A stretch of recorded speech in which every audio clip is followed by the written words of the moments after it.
Peru undoubtedly has one of the most compelling collection of ancient ruins that can be found anywhere on Earth. A vast collection of astonishingly well-preserved, incredibly ingenious, complex-designed ancient settlements, infrastructure, irrigation, agricultural designs, with countless others, often incorporated or accomplished through the creation of precisely executed, purpose-built structures, with incredible features to accomplish built-in functions of astonishing ancient contraptions. Contraptions modern man has not only learned about through the building of these sites, but thanks to the brilliant condition of much of ancient Peru, the work of the as-forementioned polygonal civilization, one of 4 lost civilizations, which we have personally identified here on the channel in prior videos. Feats of engineering which enabled us to use identified methods and signature stonework to ultimately verify the work of separate civilizations,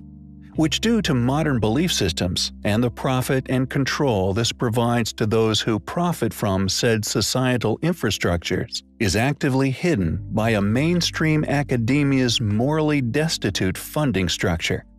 Yet, regardless, these sites eventually deciphered and understood by modern studies. Moray, for example, is an ancient ruin that displays the levels of advanced knowledge that the builders once possessed.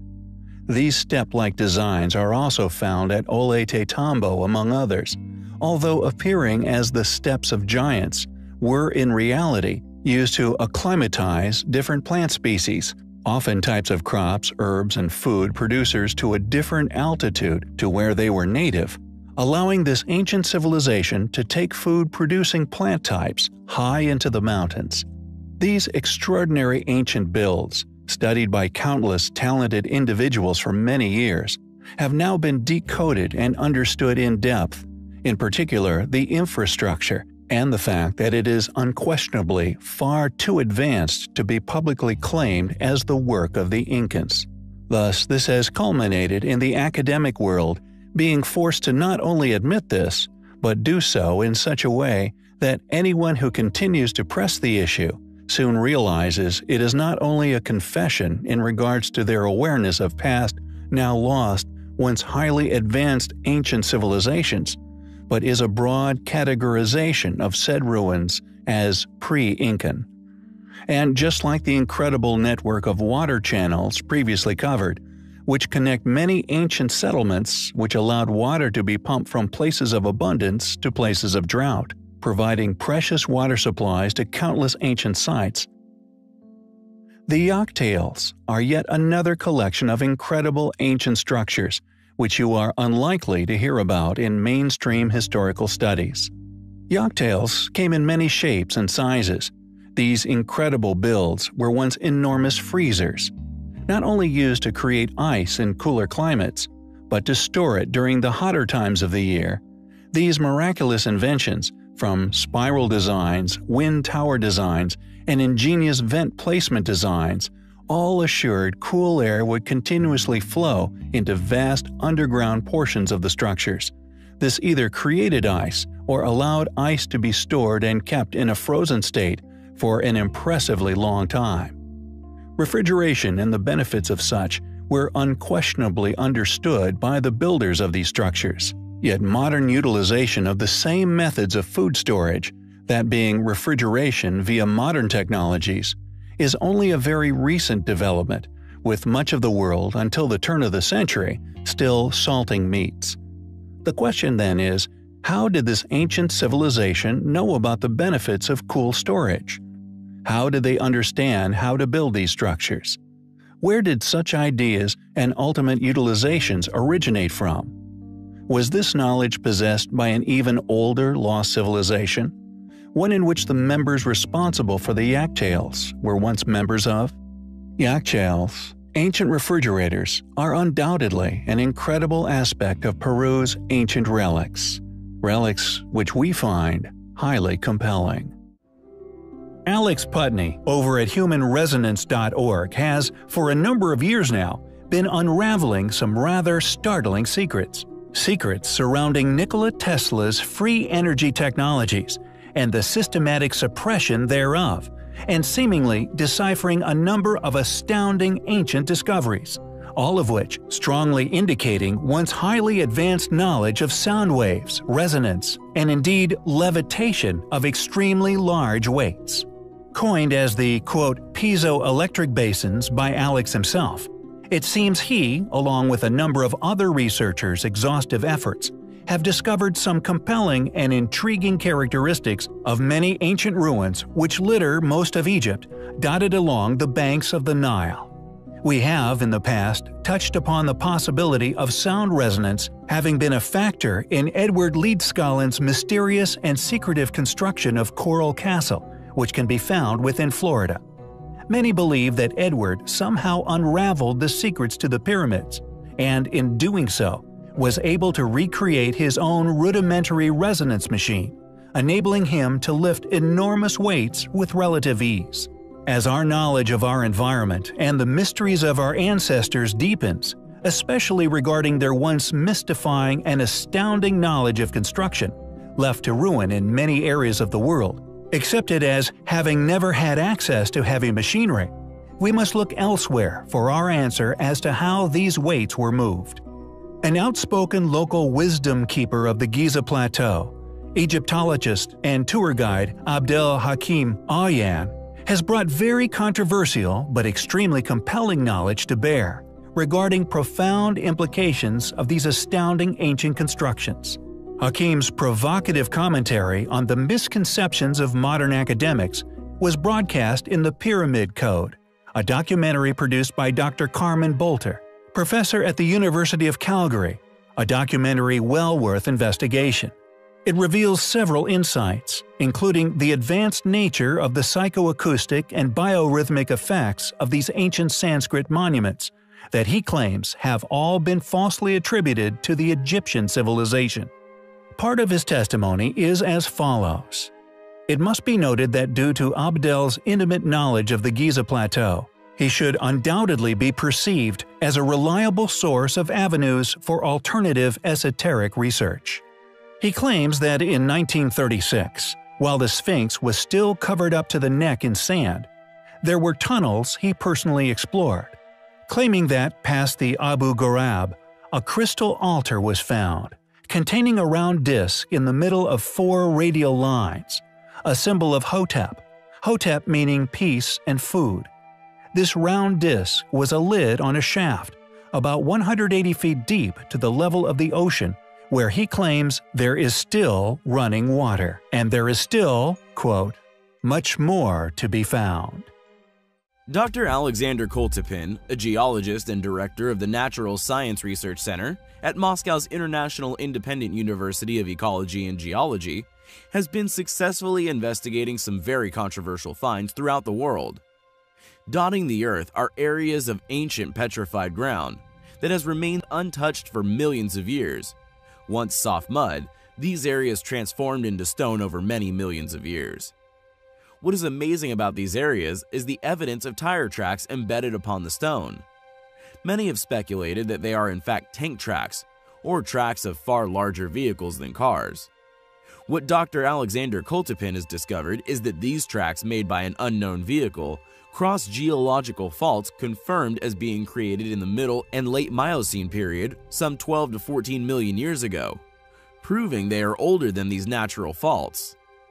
Just what sort of all-terrain vehicles could have been traversing the landscapes of Earth some 15 million years ago? The petrified tracks have been found in numerous areas within Turkey and Spain, and even further afield. Petrified wheel ruts have been found in Malta, Italy, Kazakhstan, France, and even in North America. One of the major clusters is in Sofka, Turkey, with tracks covering an area of about 45 miles by 10 miles. Another is in Cappadocia, Turkey, where there are several pockets, one of the biggest being about 25 miles by 15 miles. Some of the tracks are similar in length to modern cars, with tires about 9 inches wide.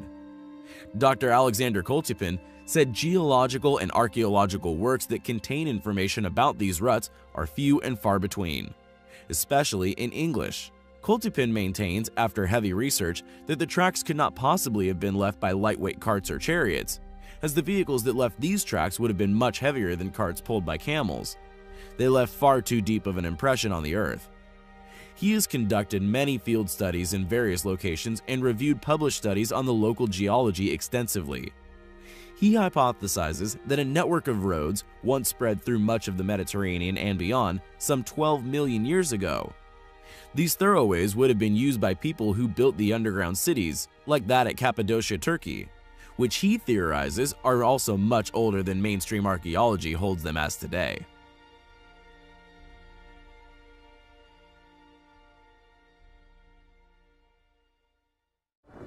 During excavations within the Kiziltepe district of southeastern Mardin in southeast Turkey, a marvelous, miraculous, and to this day unexplained artifact was discovered.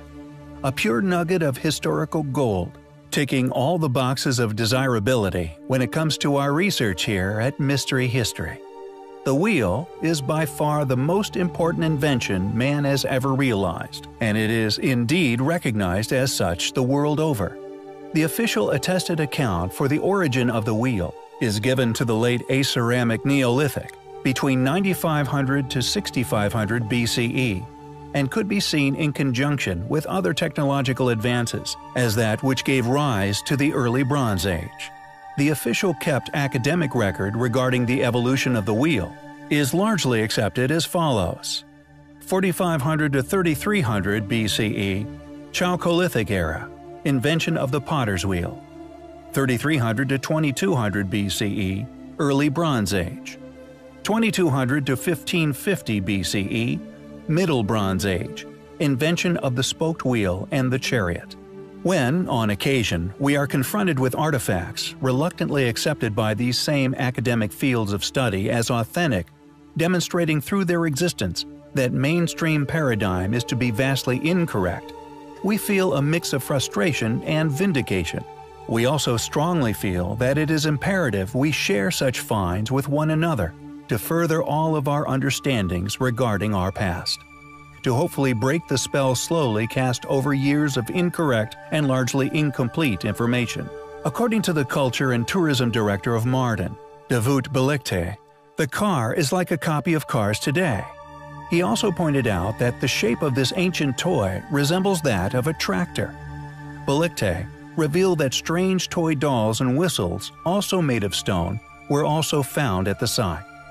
We believe that the whistles and dolls to be well over 5,000 to 6,000 years old, with the whistles still in working condition, he said. Along with these ancient figurines was also a mysterious stone tablet, inscribed with an ancient text. After extensive historical analysis, the writing on the 5-centimeter-long stone was deemed to be that of an ancient title deed.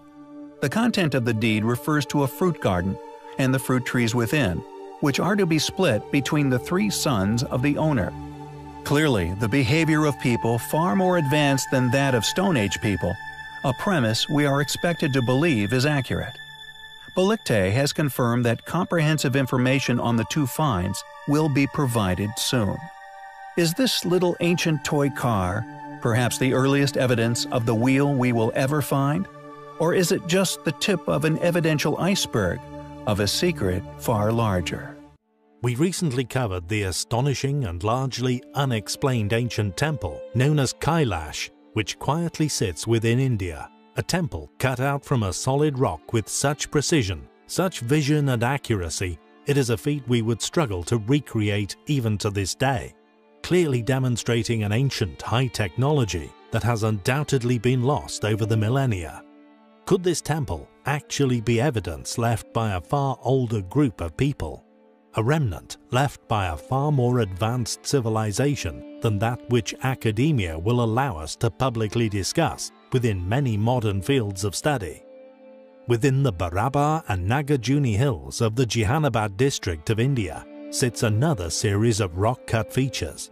6 crudely cut caves, carved into large stones, which litter the surrounding hillsides. They could be seen as crude and possibly more modern attempts to recreate what can be found on the top of the hill. Known as the Lomas Rishi Cave, cut into an enormous rock, it is the only one out of the many within the area which demonstrates a level of refinement which literally boggles the mind. the only cave in the area that has a delicately cut entrance, but also an interior which has seemingly been protected from the elements, perfectly preserved in its original state, demonstrating a state of rock cutting which has left the rock polished to a mirror-smooth finish. Evidence reinforcing the postulation that this cave, and additionally Kailash temple, are remnants left by a far older and once far more advanced culture than officially accepted. The hut-style facade at the entrance to the cave is officially accepted as the earliest example of the ogee-shaped Chaitya arch or Chandrashala that was to be an important feature of Indian rock-cut architecture and sculptural decoration for centuries during its post-cataclysmic development. The example here is largely accepted as the specific influence for later examples, of which there are many at later Buddhist sites, such as Ajanta caves and Kala caves in Maharashtra. How, or indeed who, cut the Lomas Rishi cave? How did they achieve such an amazing finish to the stonework? Were these same people responsible for the construction of the Kailash temple, also another structure exquisitely cut out of a giant solid stone? Although modern academically accepted views state that they were created during the reign of the Mauryan Emperor Ashoka, a Buddhist ruler from the 3rd century BC, who ruled over almost the entire country of India, caves known as Satgava were carved into the hills for the use of the monks, Lomas Rishi cave being said to have been one of them. Yet due to its exquisite quality, it's hard to see just how they can claim this.